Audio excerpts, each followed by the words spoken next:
Hello, everyone, and welcome to another episode of Virtual Flight Diaries. I want to preface that I am not a real pilot, just trying to do pilot things in a virtual world.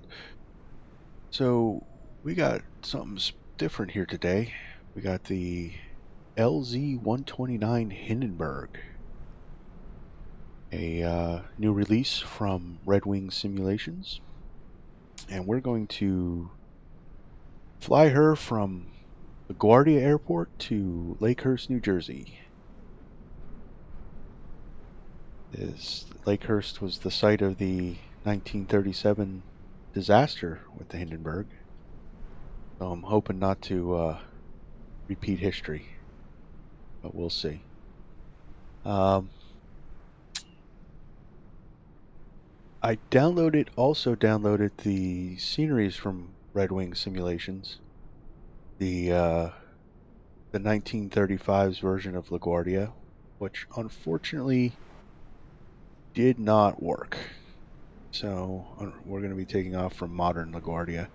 But the Lakehurst 1935 scenery does work, so we'll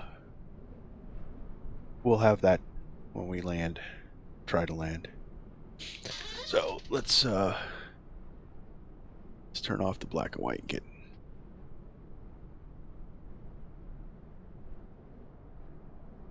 So here she is, folks. She was huge. She was the largest aircraft at the time, and probably still holds the record for a flying aircraft. She was a 809 feet long. Yeah, I got the stats right here.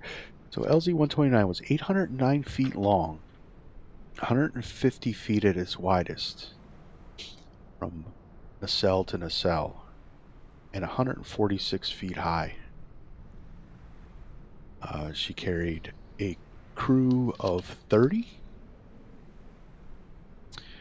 and a passenger count of 50 plus. Weighed 118 tons empty, topping out at 248 tons fully loaded. She had 16 air cells in the top of her superstructure.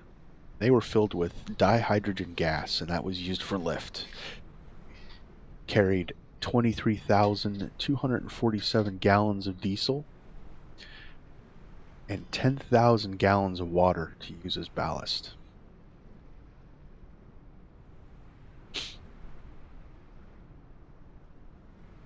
So it was a big one.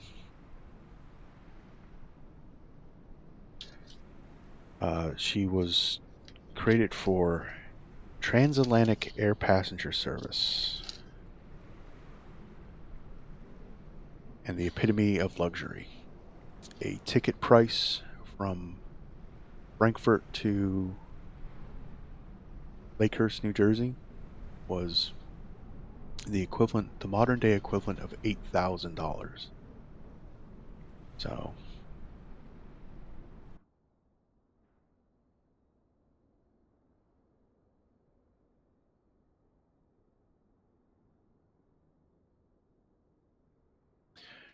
here we're in the gondola. Was the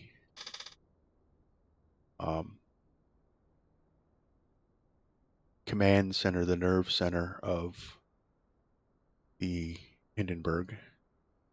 This is the helmsman station. On that side was the officer of the watches station. The crew was set up a lot like a sailing ship of the time. So these are the ballast relief valves. This was the elevatorman's station. So actually, let me go back. So this wasn't a helm. This was the rudderman's station. So he was in charge of left and right. And this guy was in charge of up and down. So two people. On the back wall, we have the gas valve relief station and the altitude hold.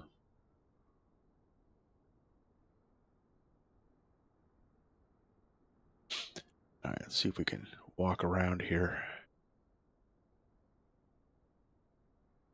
I have these bound to my keyboard, so this will be an interesting thing.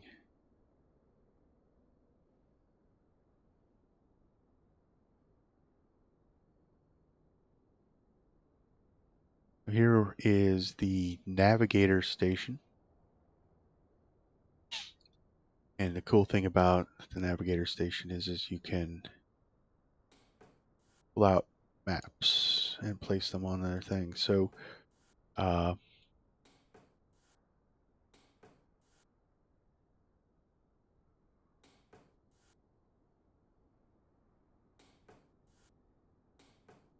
I can just get the Western United States out. So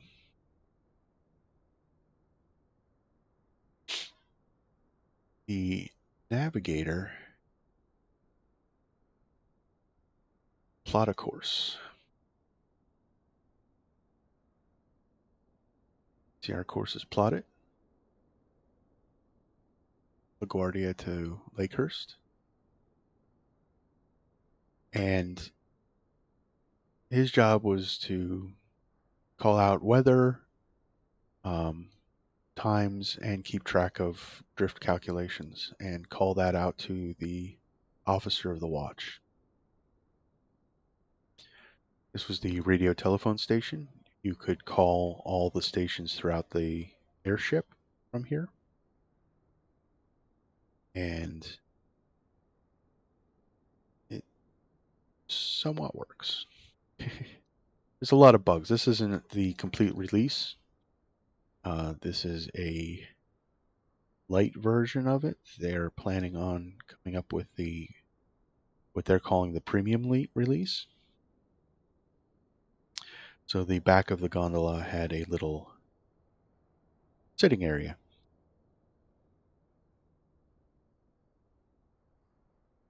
So we can go up. Get that right.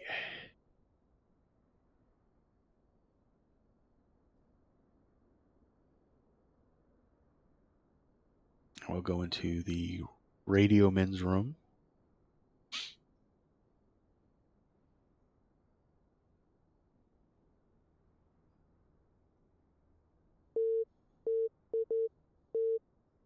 Send Morse code messages.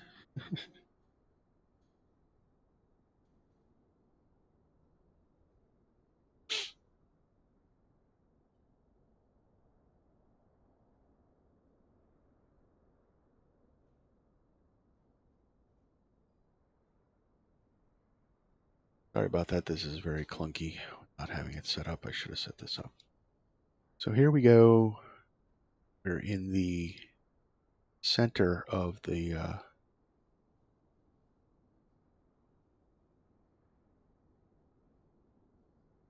dirigible housing, the superstructure. They had a mail room. A guy was in charge of the mail.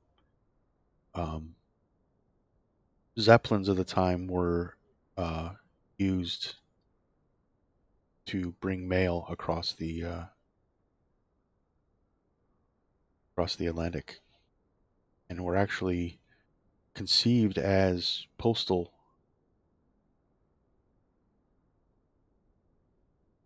carriers.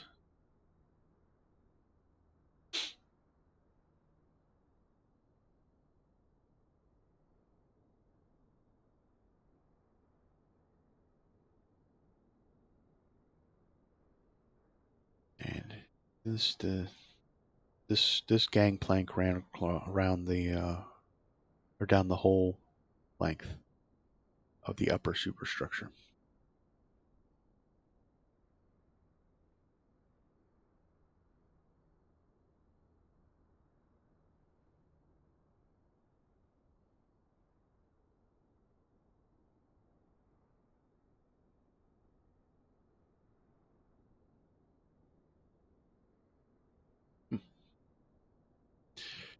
seem to have gotten stuck there.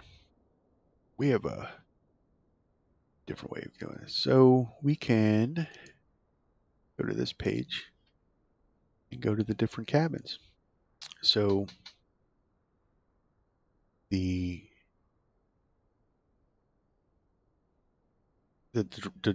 dirigible section also held the cabin quarters for both crew and passengers.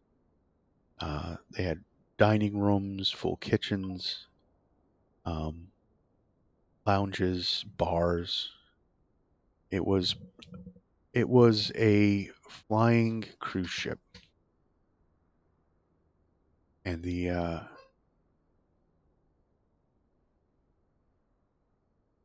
epitome of luxury of the time.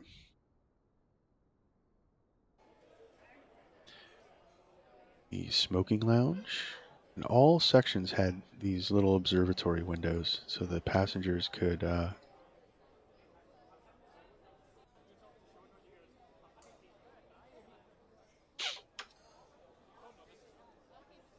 always have an observation of the ground. Bartender?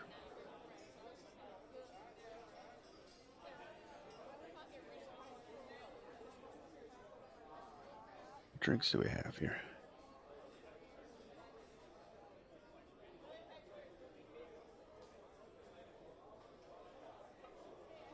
Yep, Grand Marnier is pretty much the only one I recognize.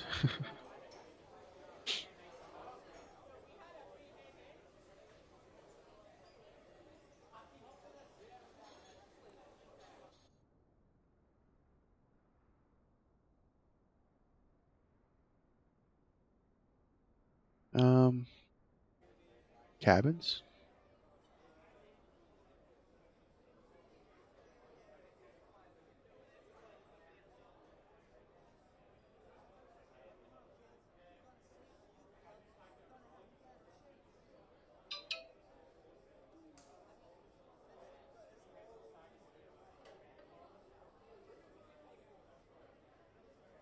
These were all the sleeping quarters that you would have been given.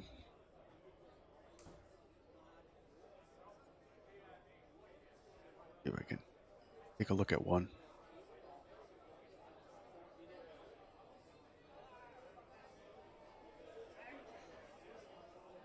Yep, the epitome of luxury.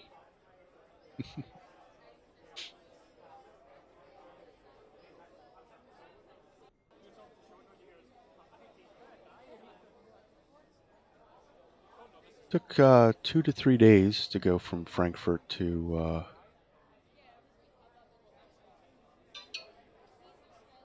Lakehurst.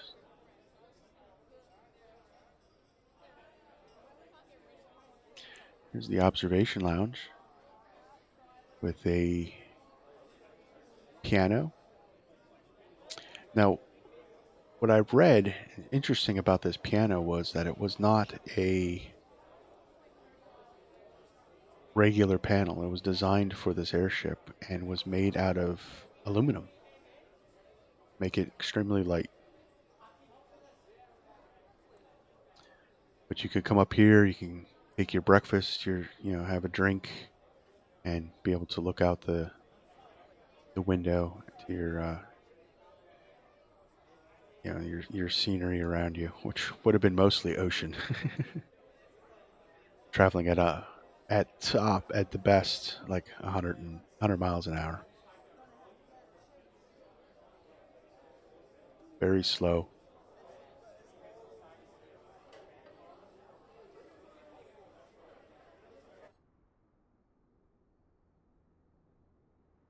So that was a lot of the interior. It did have here's the cruise mess.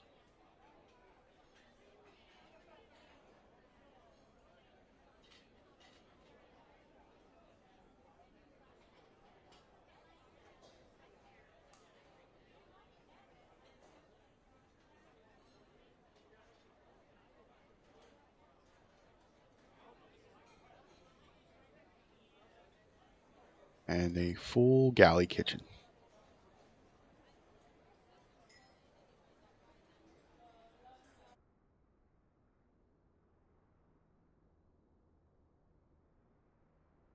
So why don't we why don't we get off the ground here?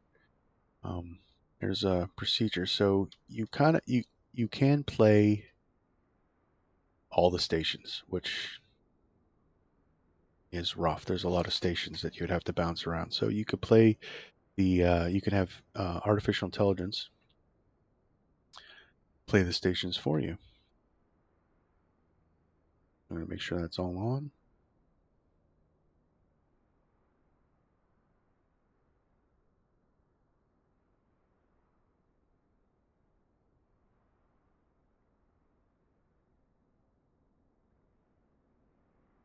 Okay. So we're all moored up here at LaGuardia, and we're going to get started. So we're going to give the orders to power up. So all systems on. Getting started, please. The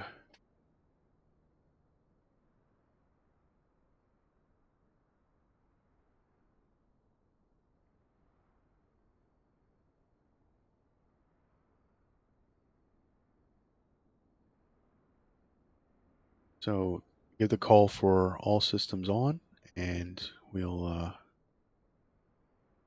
turn everything up. Start the generators. Then we can check each station. Each station has some commands. We're gonna board. So we'll drop the stairs, and we're gonna take on full complement of passengers. So this is the chief steward. I'm gonna start boarding. Start boarding, please. Roger. Starting boarding.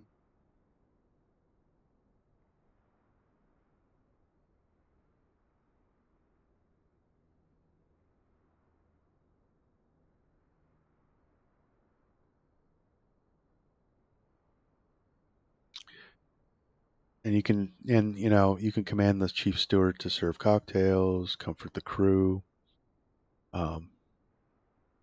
even play that piano in the lounge. I'm not going to play the piano because it does play a song that might be copyrighted. So don't want to get that strike.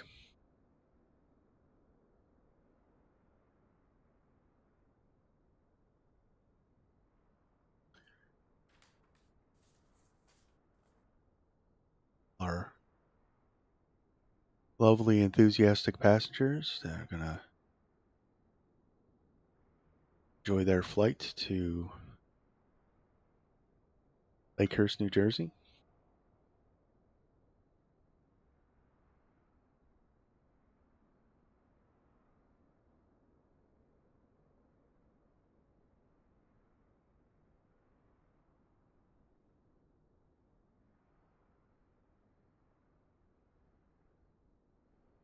We're going to take on 50 passengers.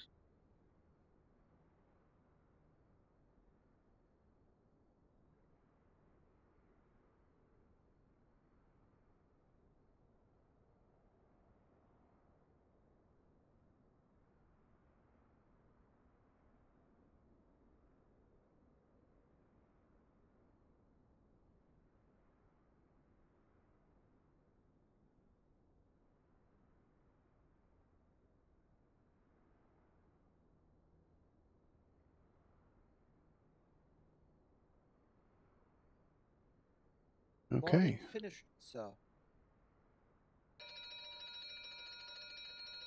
All passengers are on board.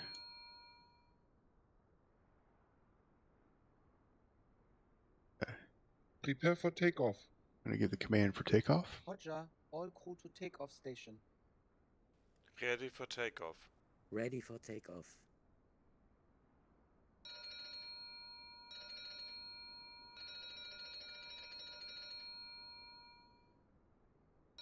The chief engineer is going to call for the engines to start up.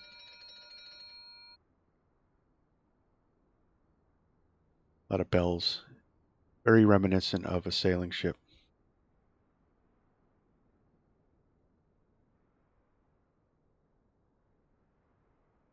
Please give me a general report.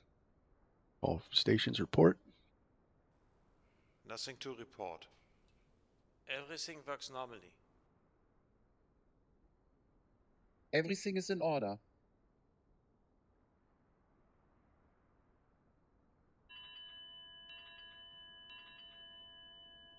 All is okay. Each engine had its own man to run it, Everything is in order. No problem, sir. and it operated off a signal system just like a ship. You ever seen the Titanic? You'd have one of these signals in the pilot house, and they would signal the engine room to apply power. You'll see how that works in a minute as we get off the ground.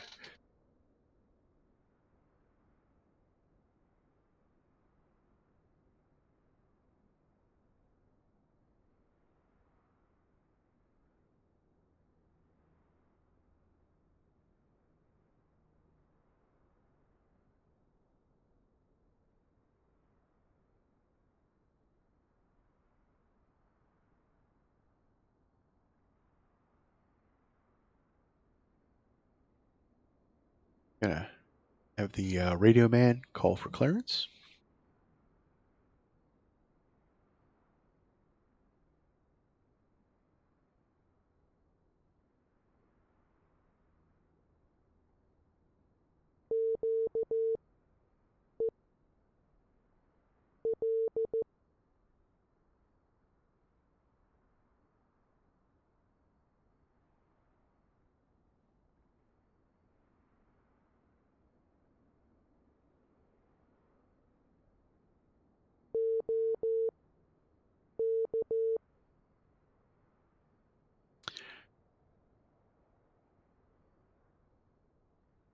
All done by Morse code. All right, we asked for takeoff.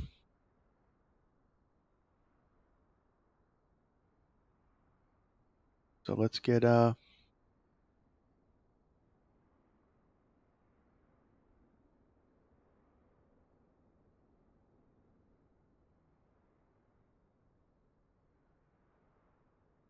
let's unhook the ropes.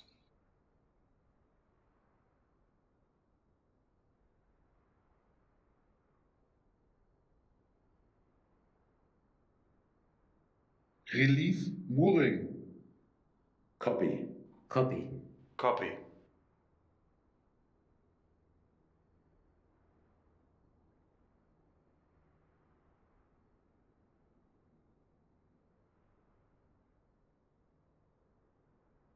We're gonna throw off some ballast.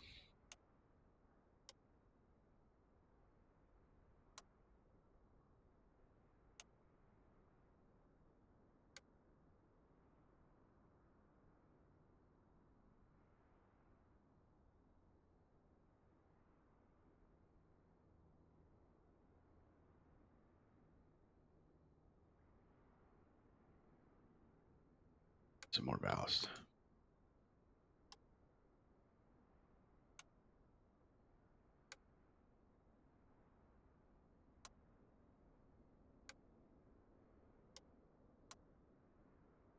There we go. Toss off some weight. There we are, lifting up.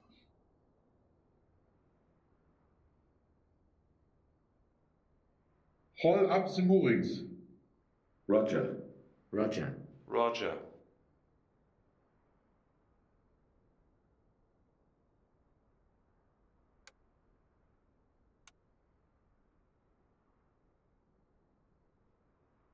All right, so let's command all ahead slow.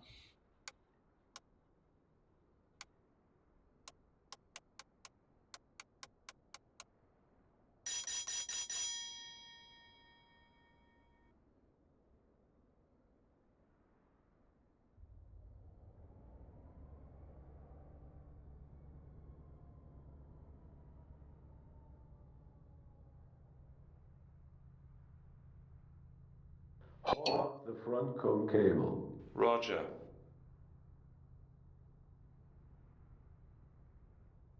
So we called up all the moorings, and we're going to lift our landing gear.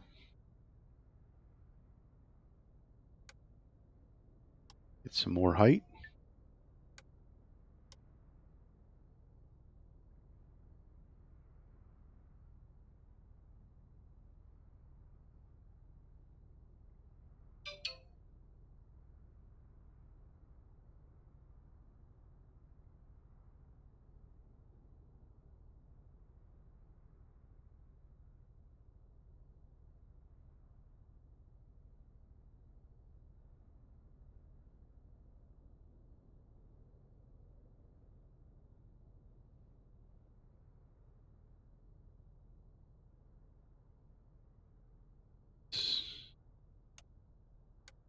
Keep letting out weight.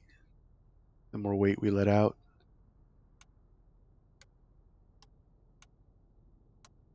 the higher up we go.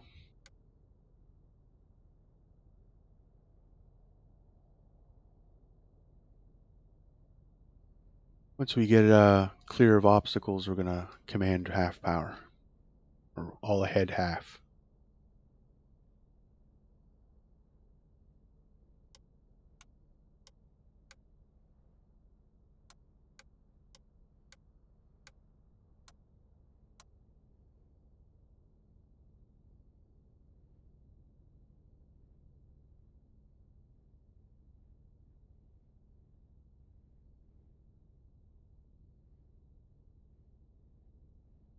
Set the autopilot for our cruise altitude.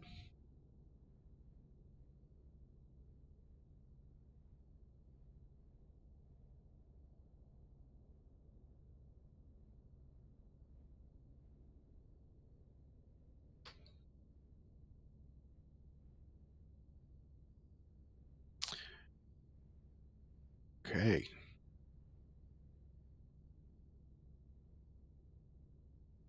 Climb up some more. Trying not to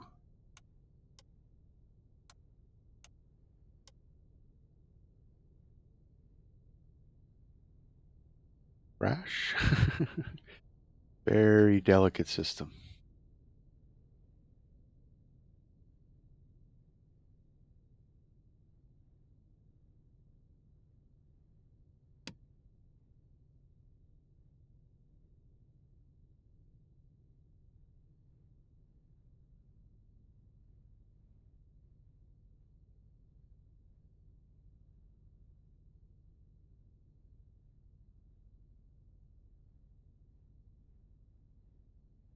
And once that's all set,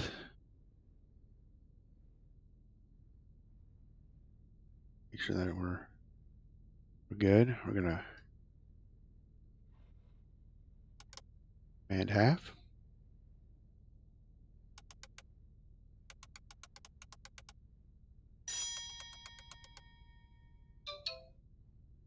All crew on cruise station. All crew to cruise station.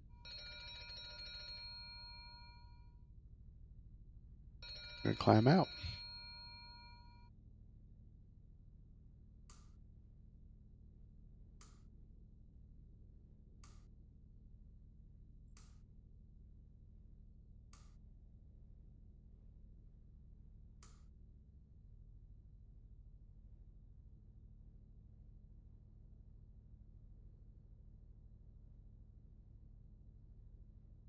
All right, so this is a gyro compass control, so this is going to help us steer. So we turn it on.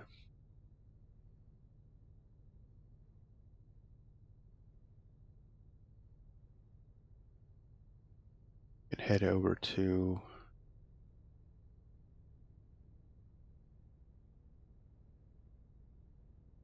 the west.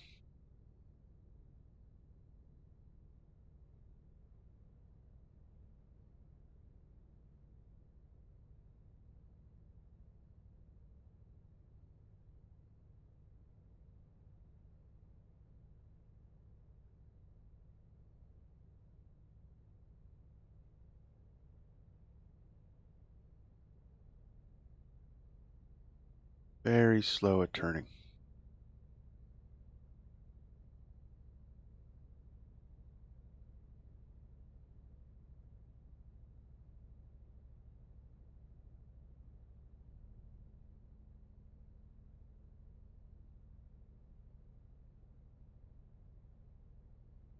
I'm going to command full power. Very windy day today.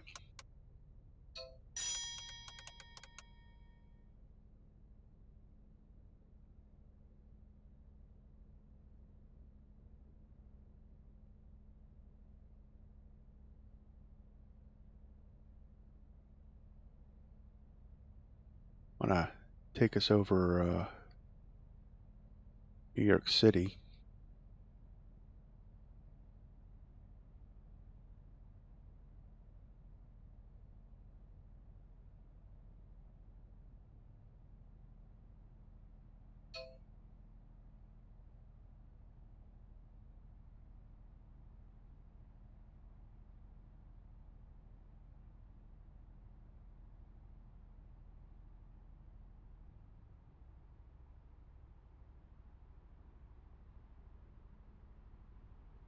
I'm going to climb up a little more.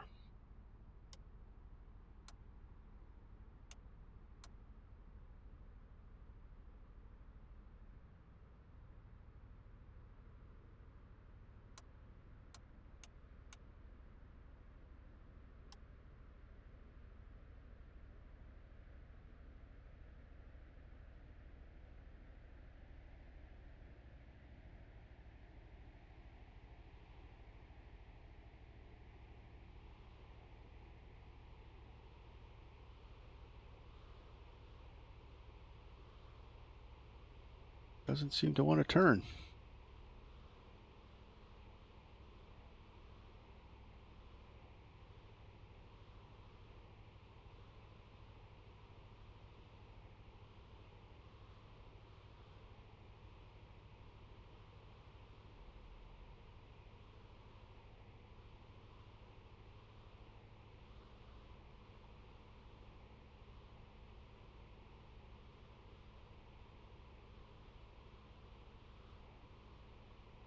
There we go.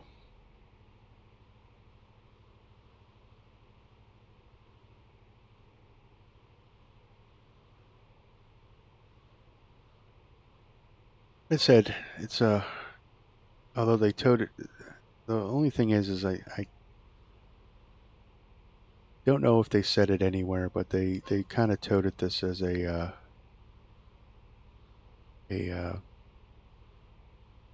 a release when it's really more of an early release. The full version's pending.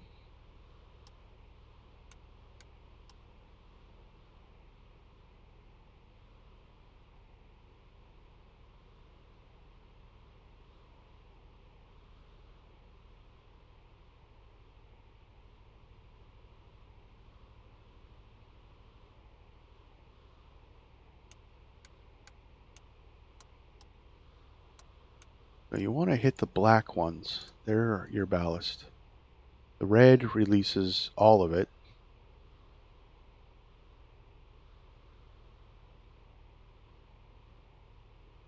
And the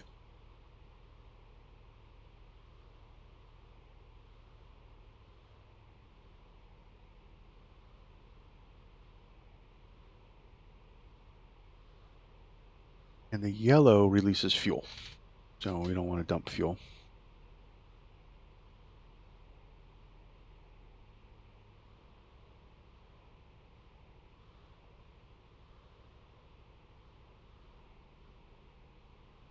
So looks like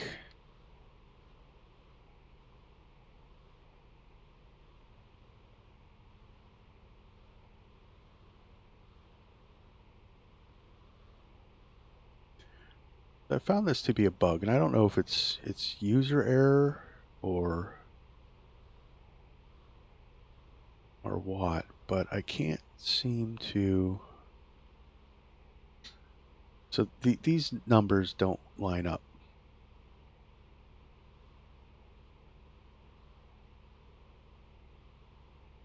But it helps to be able to use it for steering. Now you can go manual and use your rudder pedals to trim, and the whole thing is almost like just constantly trimming. So you trim right, you trim left, trim up, trim down.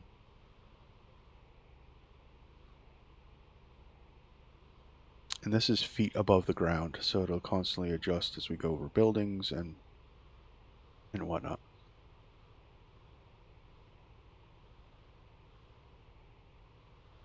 We'll head over top of New York City.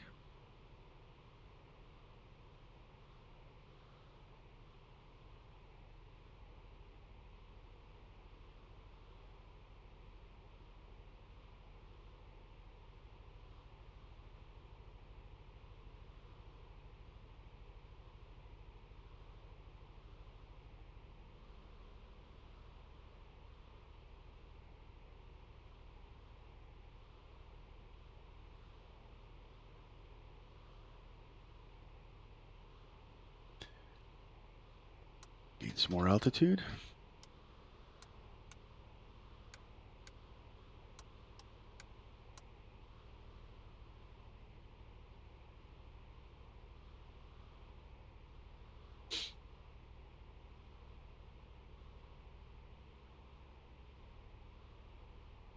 So in the premium version, you'll be able to command the different stations. So the navigator will act like an autopilot, so to speak, and it'll be easier to do transatlantic operations in this thing once the full version's out.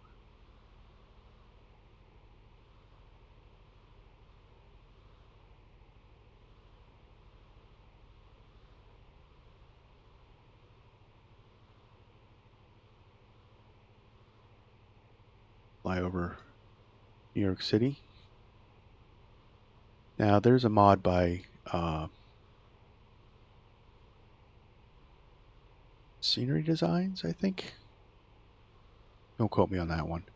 For New York City, that's much better looking. Fixes a lot of these building problems. This is the auto gen. So as long as, when my internet catches up, it'll load in these buildings.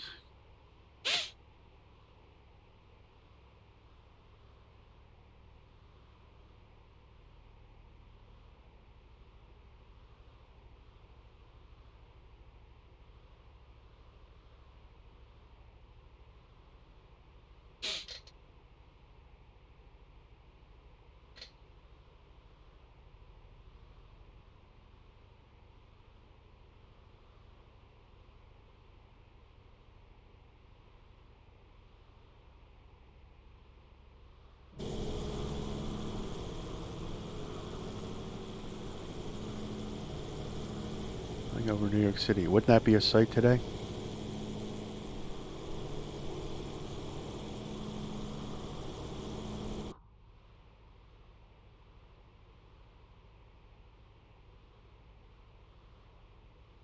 They're turning south.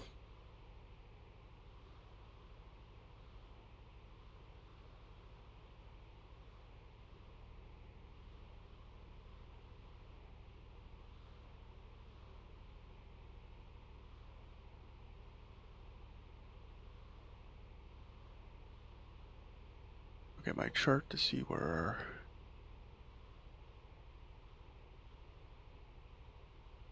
our heading should be at.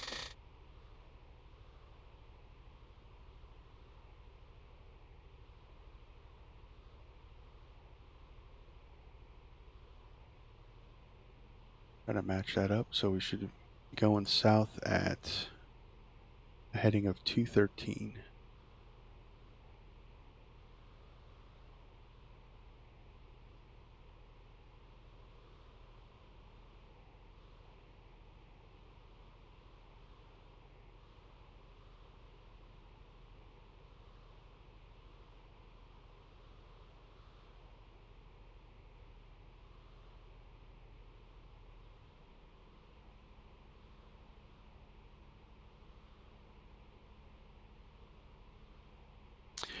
Trying not to do a barrel roll here.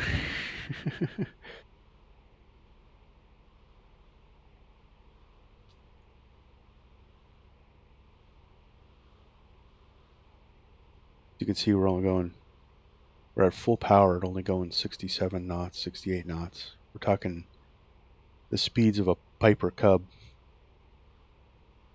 But this massive, but the feet, the fact that this is, 800 feet long,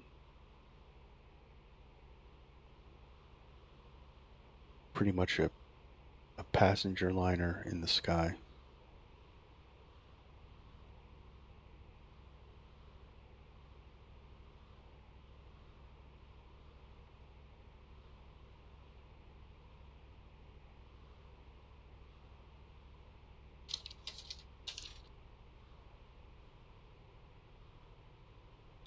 Once we get lined up for our southerly course towards Lakehurst, we're going to talk a little bit about Zeppelins. Now, I got the history sourced from the manual that came with the product.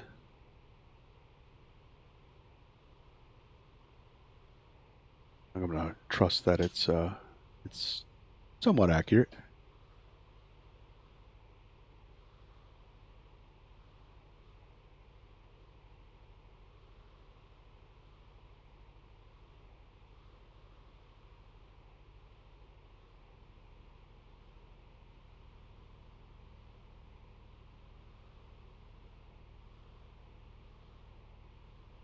All right, there we go.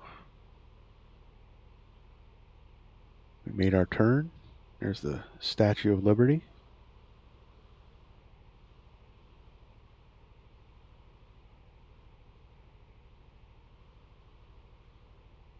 Got a little too far. Okay.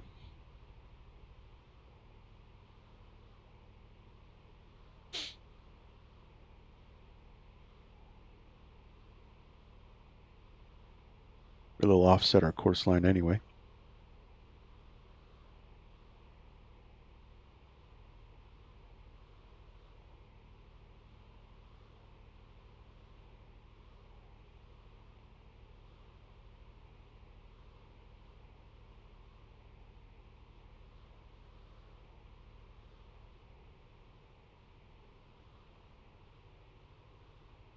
All right, so Zeppelins. So Count Ferdinand von Zeppelin, the father of lighter than air travel, became interested in airships when he was serving in the Union Army during the Civil War as an official observer.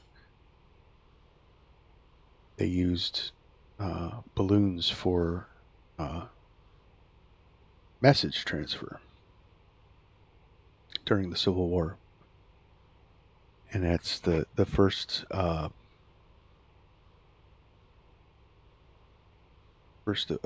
military use, I believe, of lighter than air.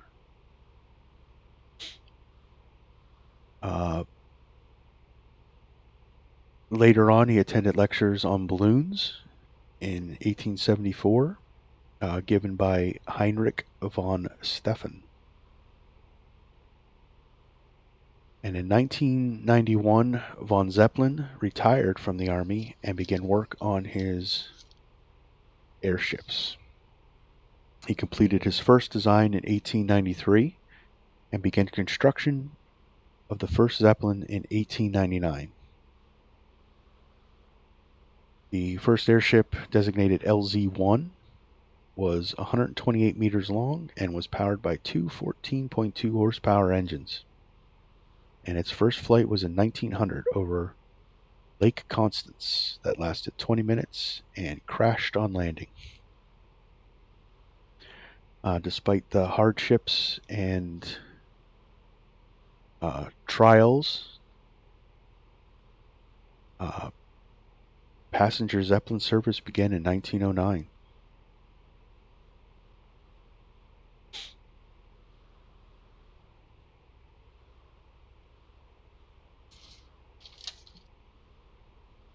Continued before World War I. 21 Zeppelins were made, from designating LZ1 to LZ25. And LZ stood for Luftschiff Zeppelin, which meant airship Zeppelin. During World War I, the German Army and Navy bought 14 Zeppelins from von Zeppelin to use during the war. They were used as recon mostly, and a few attempts at using them for bombing but were unsuccessful in those missions, and became mostly a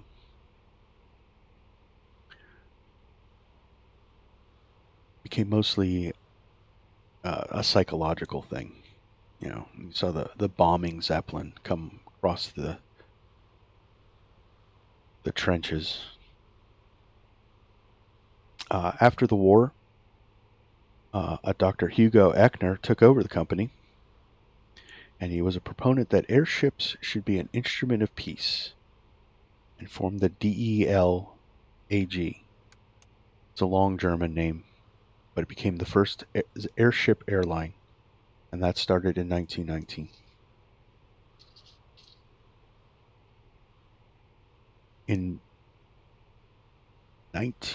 So let's talk about the Hindenburg.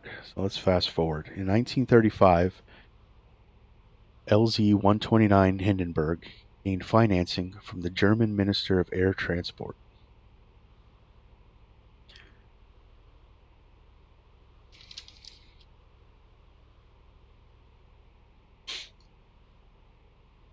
There was a lot of things going on, but in 1936, it first flew. And at this time, the ruler of Germany, Hitler, he wanted to start remilitarizing Germany, since the Treaty of Versailles kind of demilitarized Germany. He wanted to bring back the German military and start his campaign of terror that we all know. So he commissioned the use of the Hindenburg as a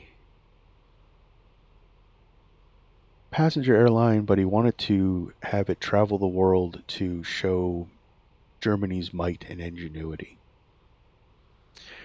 So between 1936 and 1937, the LZ-129 Hindenburg made 63 trips. The longest trip was from Frankfurt to Rio de Janeiro, which took 111 hours to complete. That was a pretty long trip.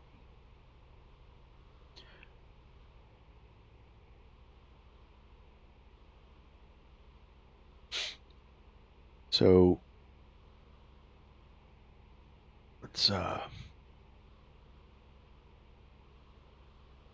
let's check on our progress here. Make sure that we're not falling out of the sky. Need to let some more ballast out.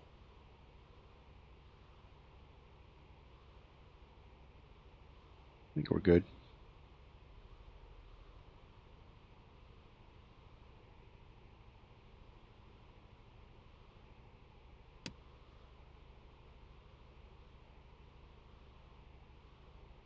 Yeah, I can't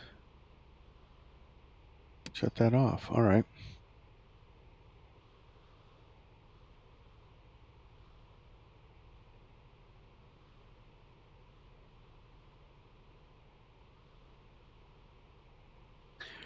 There's Sandy Hook, New Jersey. So all this time, and we're still, I mean, we're flying over New Jersey now, but we're still not quite out of the, New York's not that far behind us. That's very slow plane, very slow craft.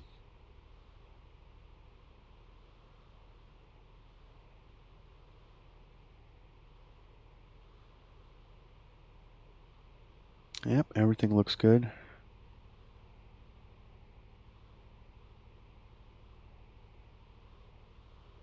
Let's go to the Watchman station.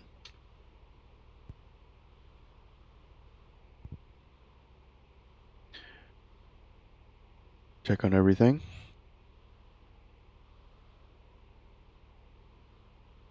Serve some improved meals.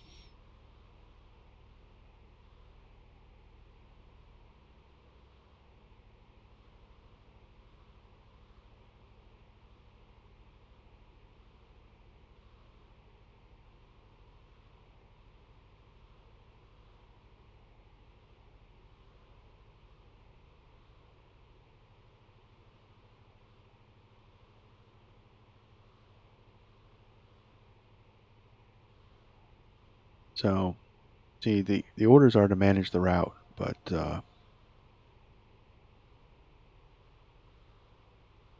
doesn't seem to be working.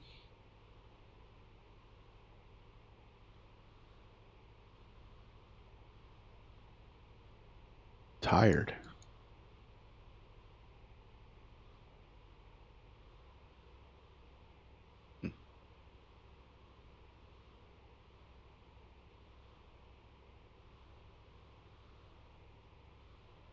Be tired already, right?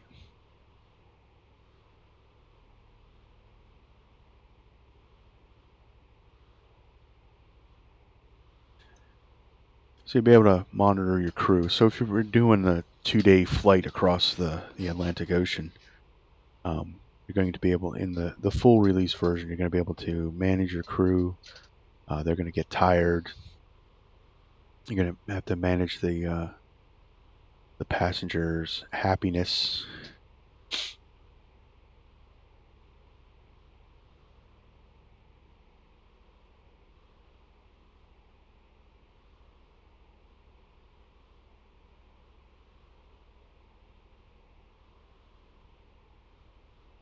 Going to have to, manage your fuel, manage the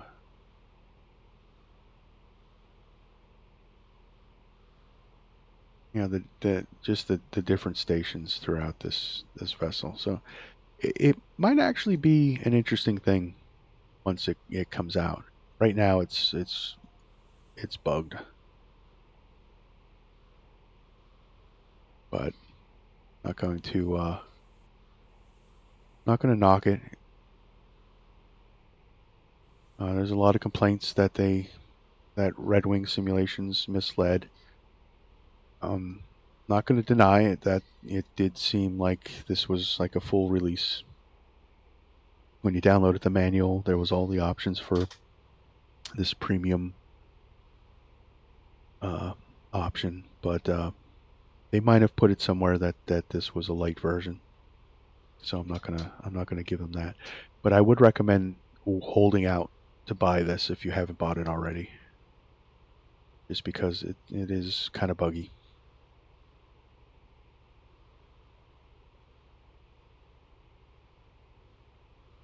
All right.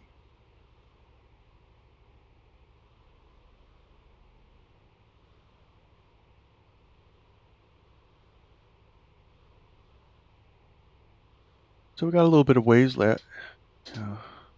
Definitely not the Airbus.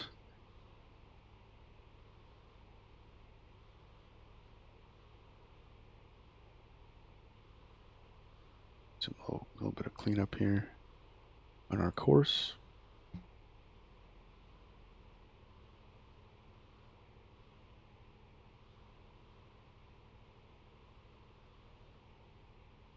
Wind is blowing us around a little bit. I wonder if we can get the wind direction for Lakehurst.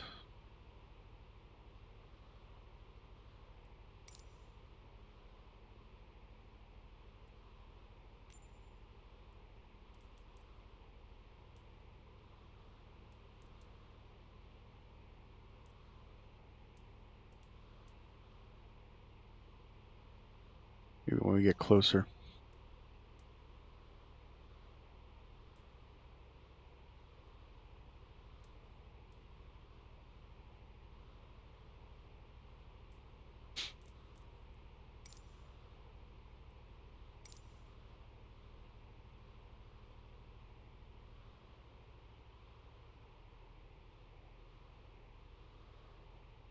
This is your light control panel. Controls the lights if we were flying at night. This here is our landing gear valve to bring up the landing gear.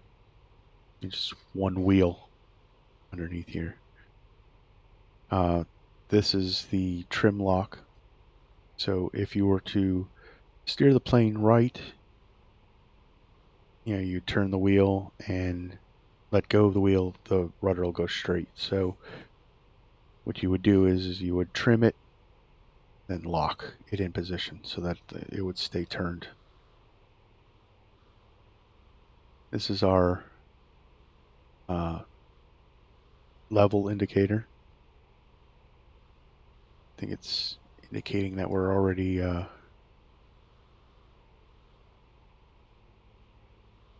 this is our altitude. This is our rudder, our elevator trim. So same thing with this one. You would trim it up and lock it. So when we come in for landing, we're going to let out the gas to kill our buoyancy, and with that, it'll start descending us.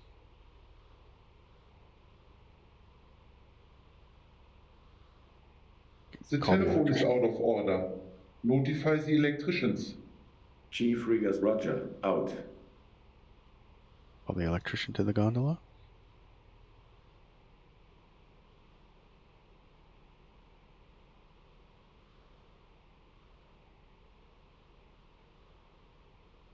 Give orders through a little megaphone type device. Kind of like yelling through a cardboard tube.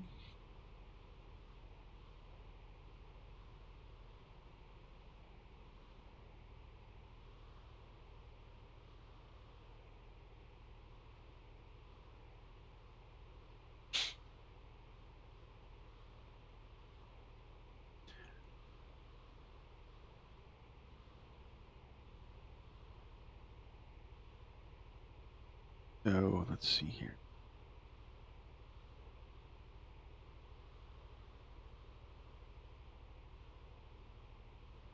Start correcting a little bit for wind drift.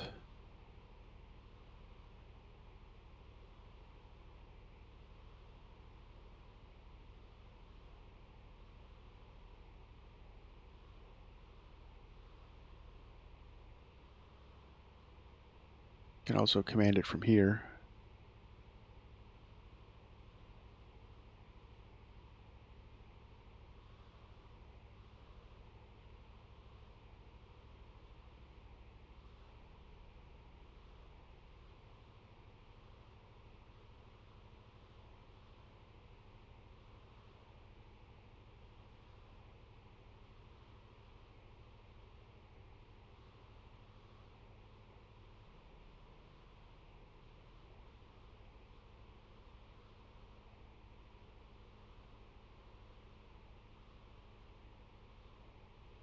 There you go.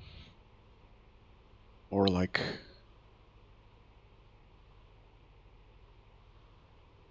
it's a shame that the I couldn't get the LaGuardia scenery to work. Supposedly it had an add-on to make New York City look like 1935. It would have been really cool. I don't know. I'm going to chalk it up to user error that I couldn't get it to work. But when I loaded it in, the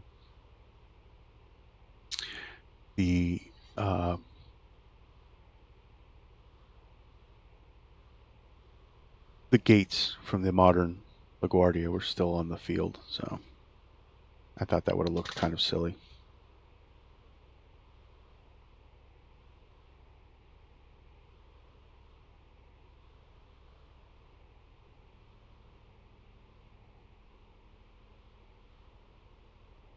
Alright, so the tricky part is going to be landing this thing. I'm not gonna lie, I have not had any success yet with landing, and I don't know if this is going to be any different.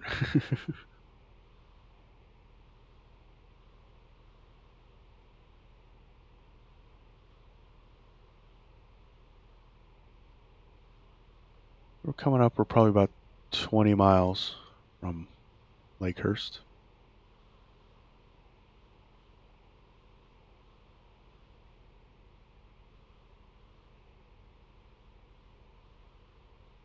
When we get closer, we're going to command to slow up and start our descent. Try to get a wind direction because you got to land into the wind with this thing or it will flip. I'm going to try to get that.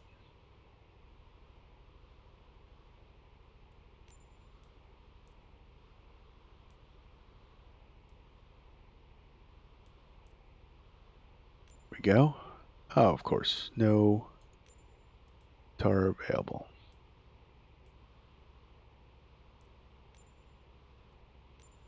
Well, let's try to get as close as possible.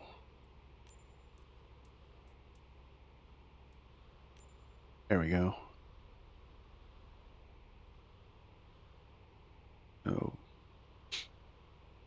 050 at 5 knots. That's not too bad.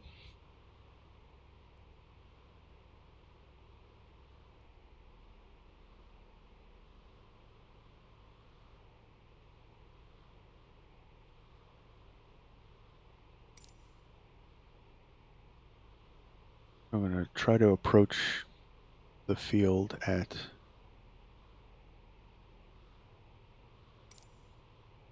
050.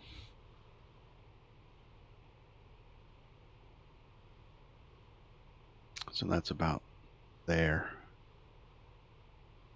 All right. And how's that for things? It's 21 miles to Lakehurst, and I called it we're about halfway there, so it's pretty good.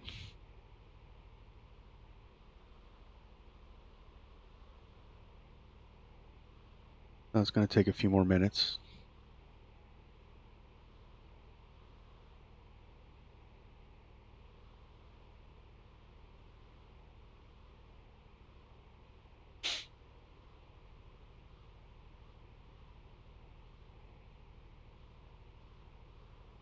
So what else? So let's talk about that fateful last trip of the LZ129 Hindenburg. So it was May 6th, 1937, when the Hindenburg approached Lakehurst, New Jersey.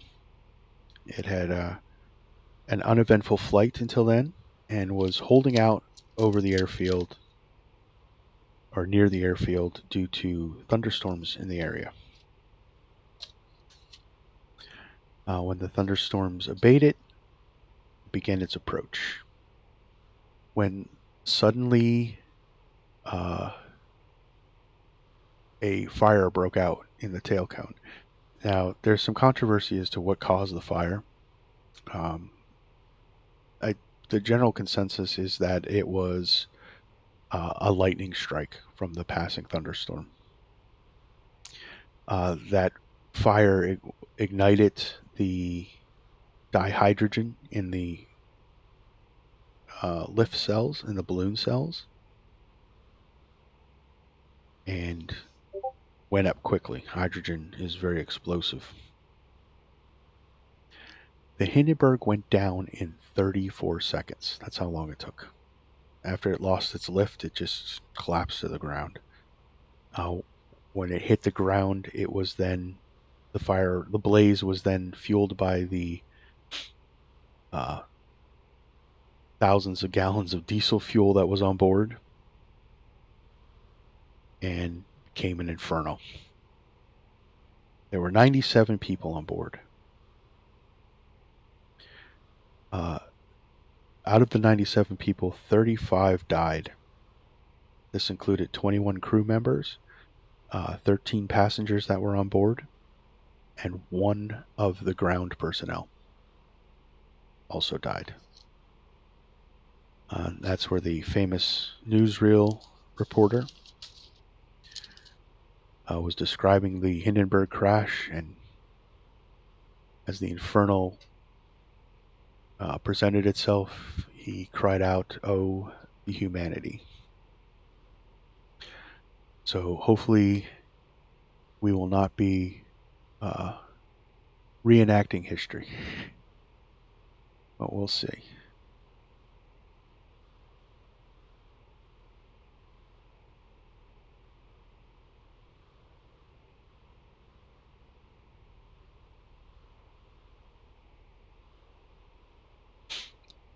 This is so this altitude right here is about where the Hindenburg would cruise. It would cruise across the ocean. It could drop down to 300 feet to get underneath the clouds. Didn't like being in the clouds. Plus, it wasn't very good for the passenger view.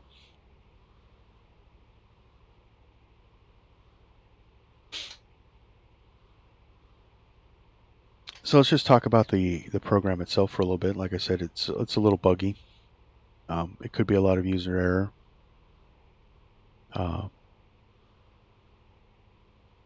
not gonna not deny the fact that I am not a Zeppelin driving expert. But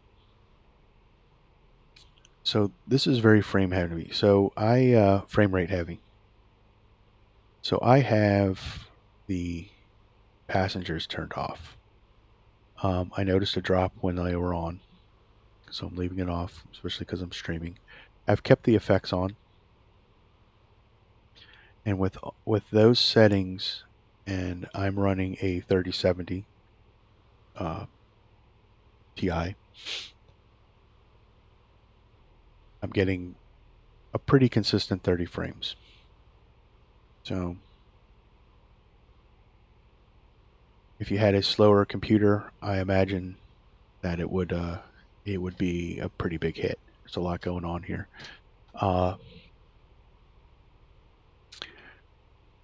They do have a light version, which I believe is just the gondola. They don't have the staterooms and the bar and lounges in the model. That would alleviate some of the frame rate. So if you have a lower end computer, I suggest that you use the lighter versions if you do purchase this.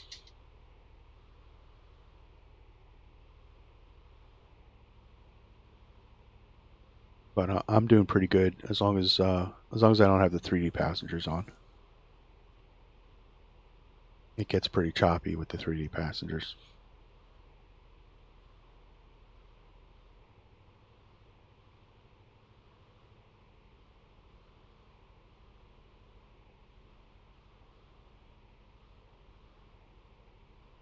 And we're almost to Lakehurst. Let's see if we can get a bearing based on...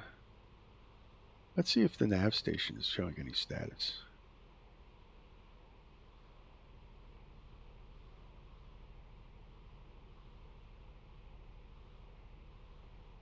So there's our plotted course. That's pretty neat. So we're heading towards Lakehurst. But once that gets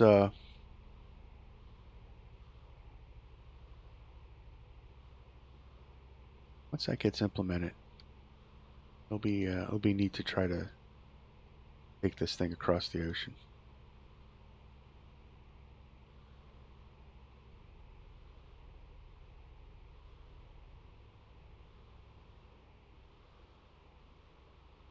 Watch Commander Station, or the Watch Officer Station.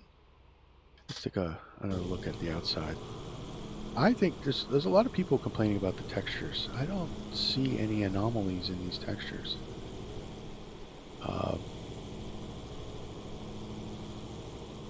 The original livery had the Nazi flags. We're not going to promote that. But I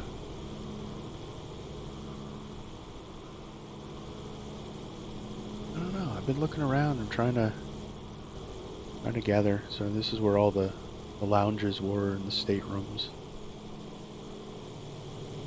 All the different downward looking windows.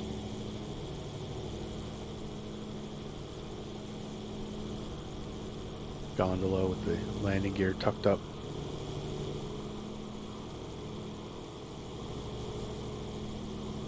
There was a wheel put on the rear tail.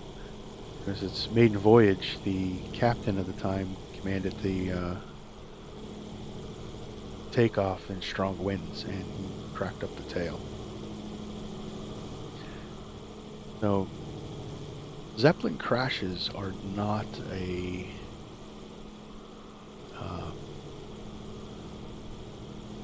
non-historical thing. They were historically were very unsafe.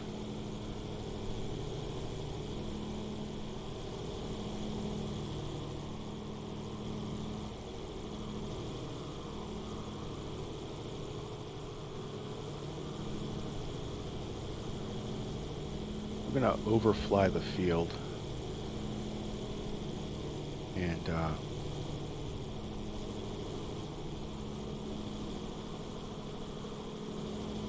try to come back around towards the wind. So see if we can do this without flipping over.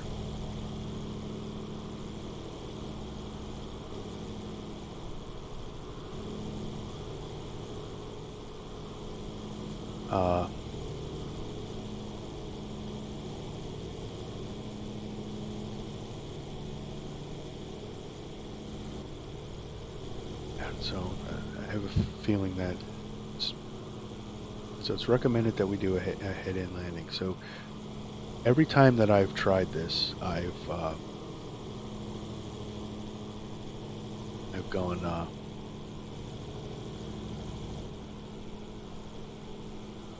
sideways. So hopefully that won't happen today.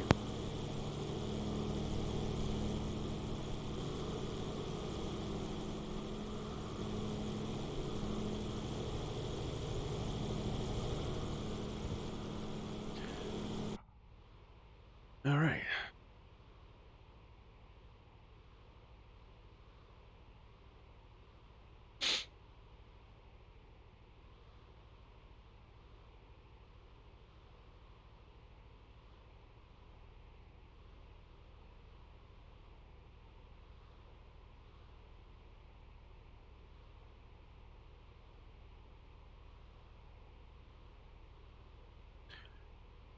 See if we can come west a little bit.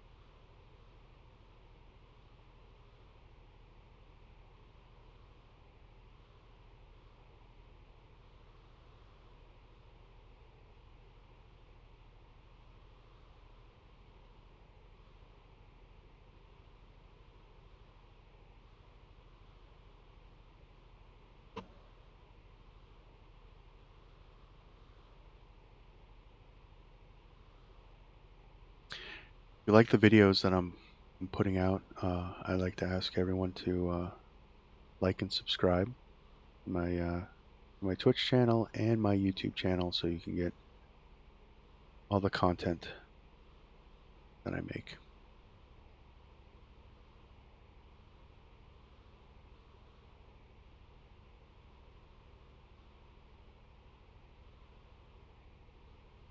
And if you have any questions on any of the videos that I make, you can leave comments, and I will answer them the best I can.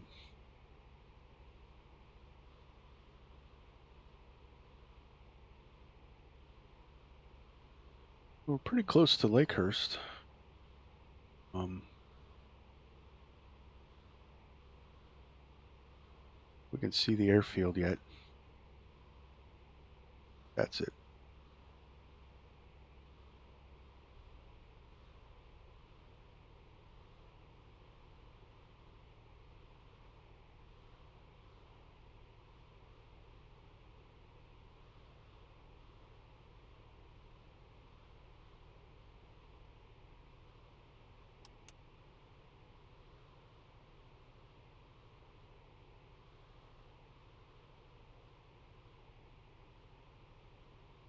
I think that's it over there.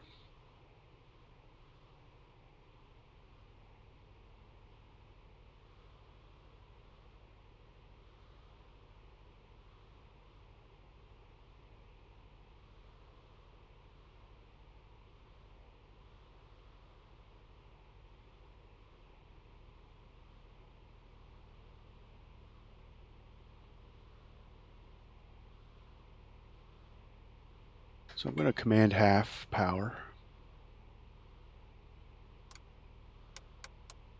They're trying to slow us up a bit.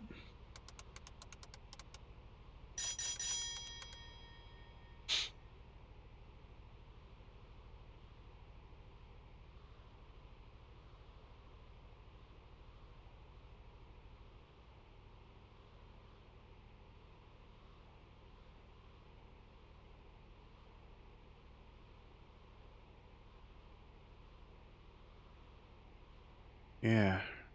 And command the crew to landing stations. Prepare for landing. Roger, all crew to landing station. Ready to land. Ready to land.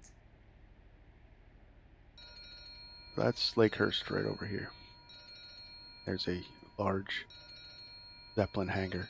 So in 1937, Lakehurst was a U.S. Navy airfield, but it was used for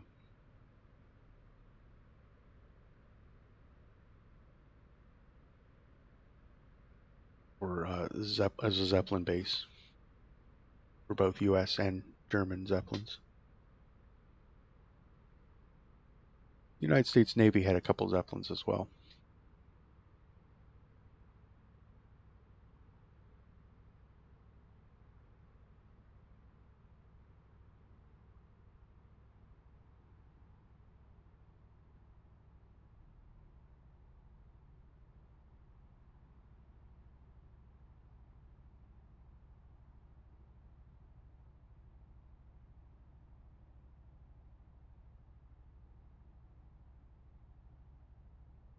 All right, so let's try to land.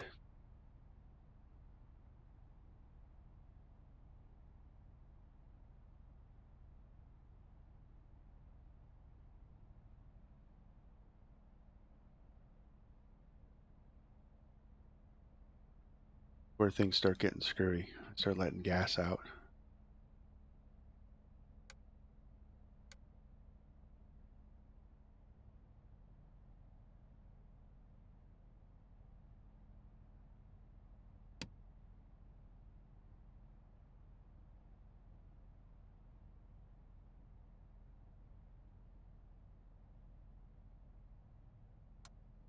Let's leave gas out of the front and back, leaving the buoyancy in the center until almost touchdown.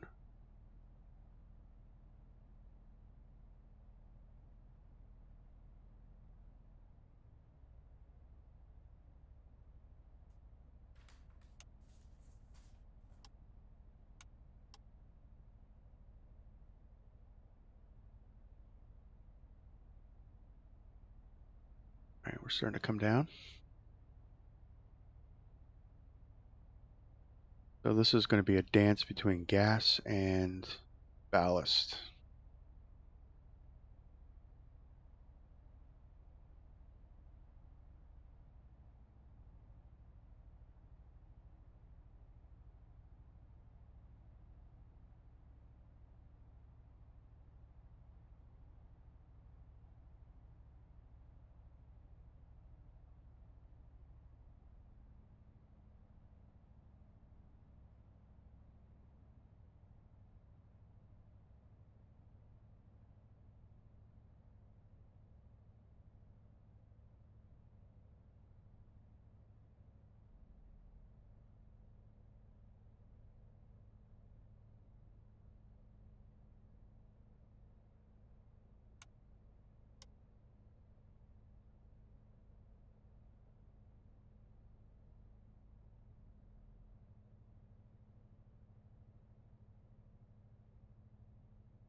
Drop the front cone cable. Roger. Drop the moorings. Roger. Copy. Copy. Drop all the mooring lines.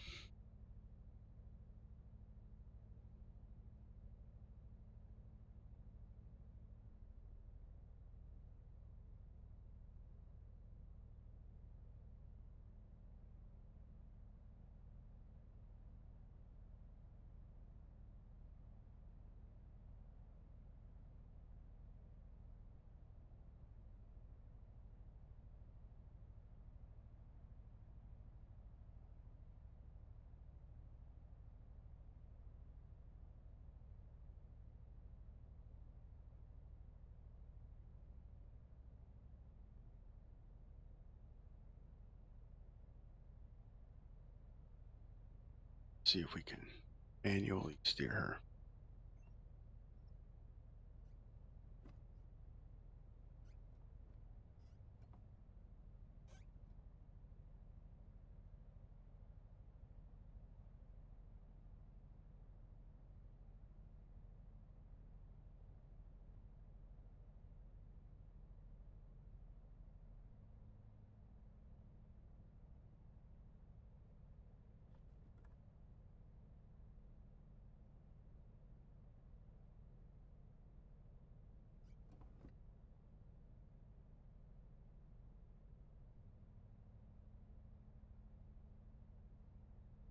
Oh, it's not ending turn.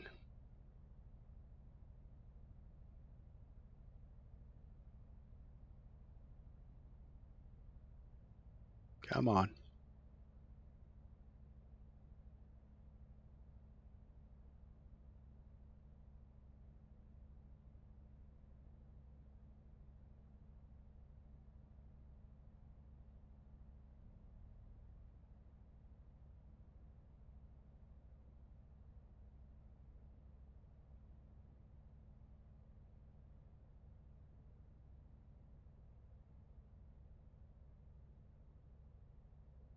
Let's try slow.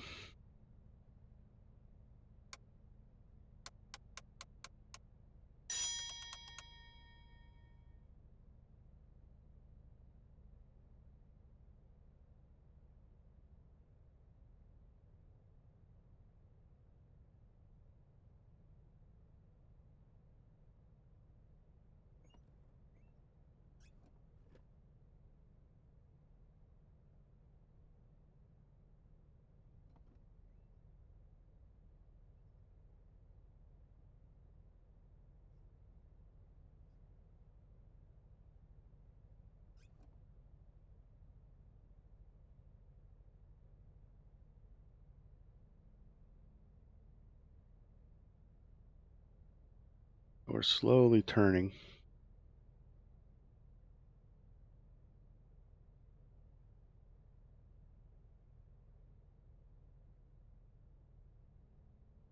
At least we haven't tipped yet.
Reverse.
All right.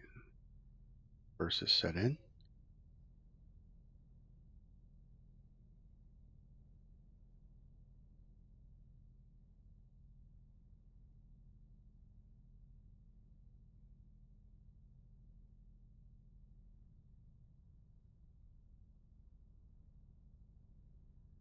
Try to bring the nose around.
Stop backing up.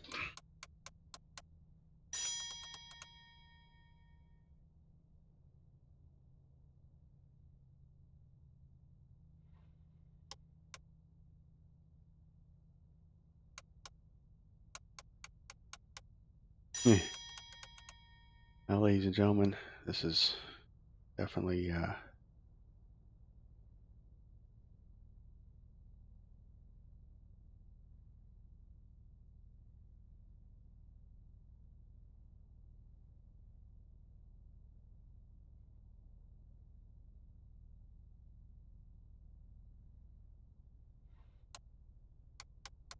lot of weight to push against.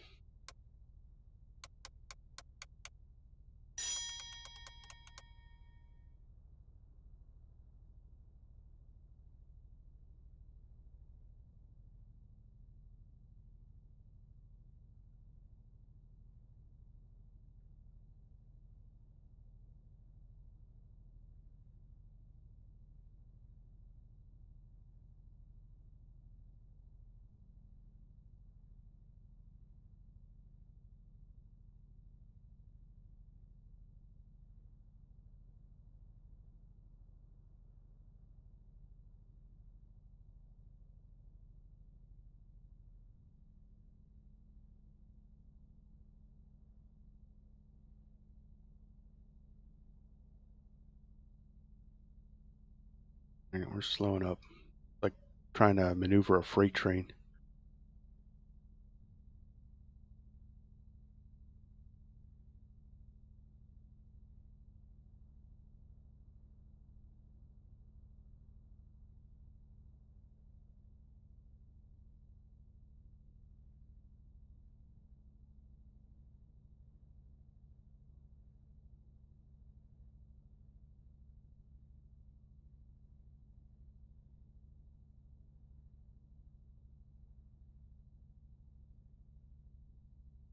At least we're still level. That's been my problem. Tilt it. Once that happens, it's unrecoverable.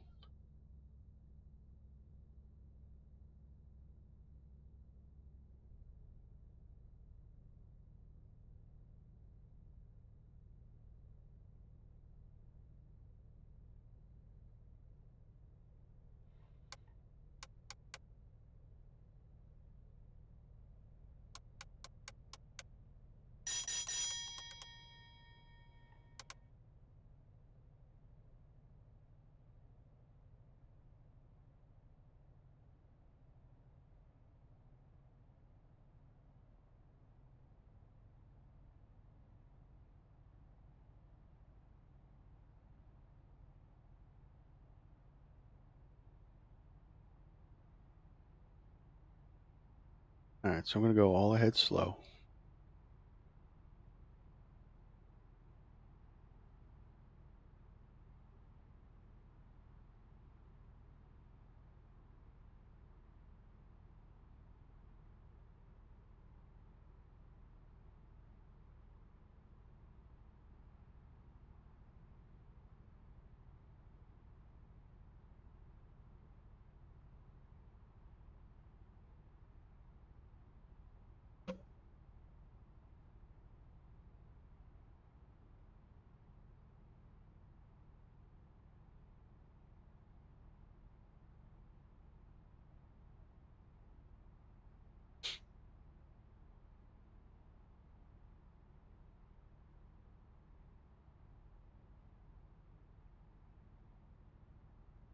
Try to use this instead of the autopilot.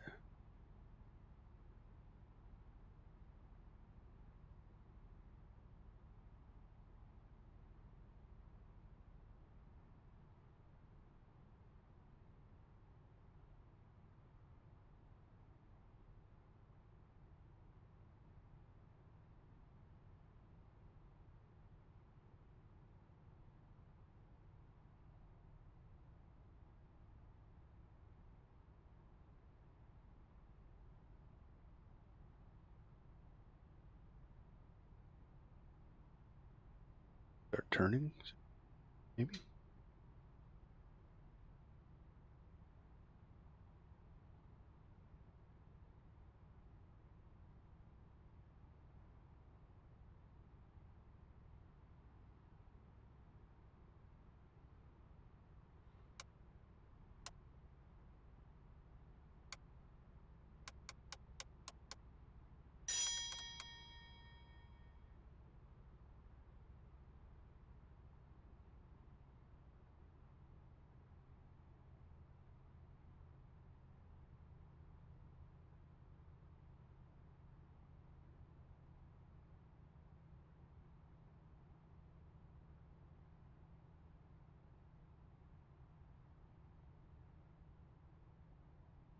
This thing just does not like to turn.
There we go.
Okay.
So we're going to make another attempt at this.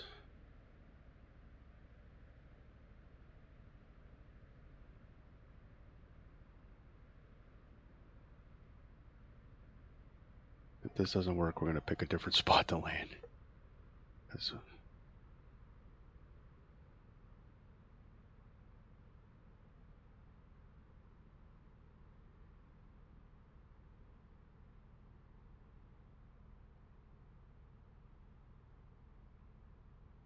Turning pretty good here.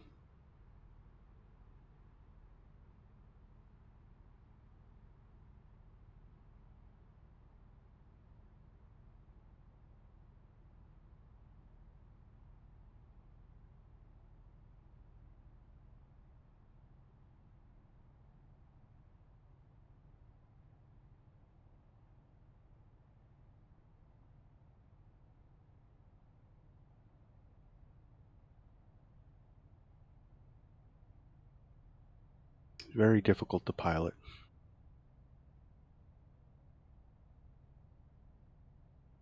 Don't know how realistic this all is, but very challenging.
Maybe a little speed will turn us faster. I didn't make a mistake with that.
Oh boy. Let's try not to crash into the Zeppelin hangar.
Bring it in.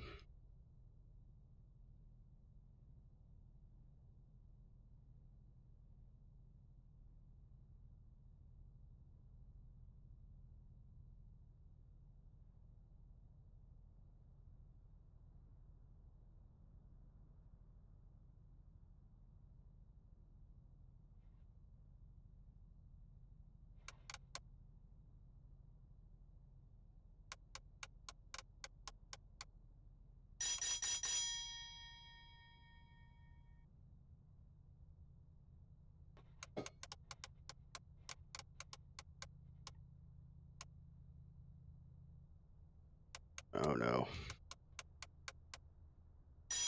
Nope. Nope, nope, nope. Grab the rear ropes. Roger. Drop the front cone cable ropes. Roger. Roger.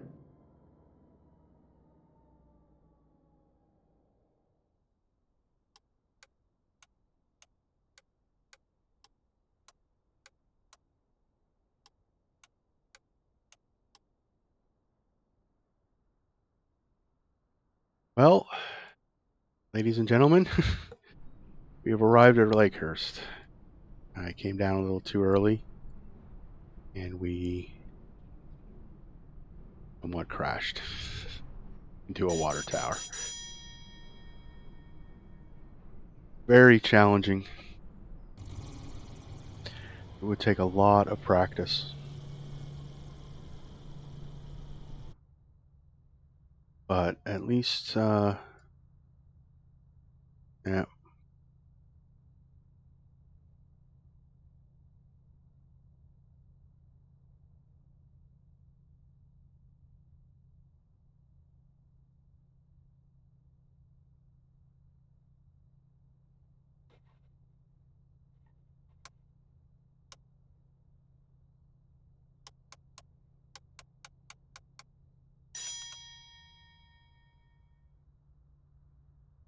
Getting started, please. Getting started, please. So let's see if it's shut down. It's not shutting down. Well, thank you for sticking with me watching this video. We flew the Zeppelin to Lakehurst and recreated history. Almost made it, guys. Crazy hard. Well, thank you for watching, and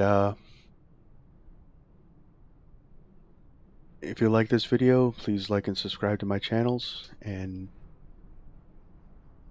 and see you the next time.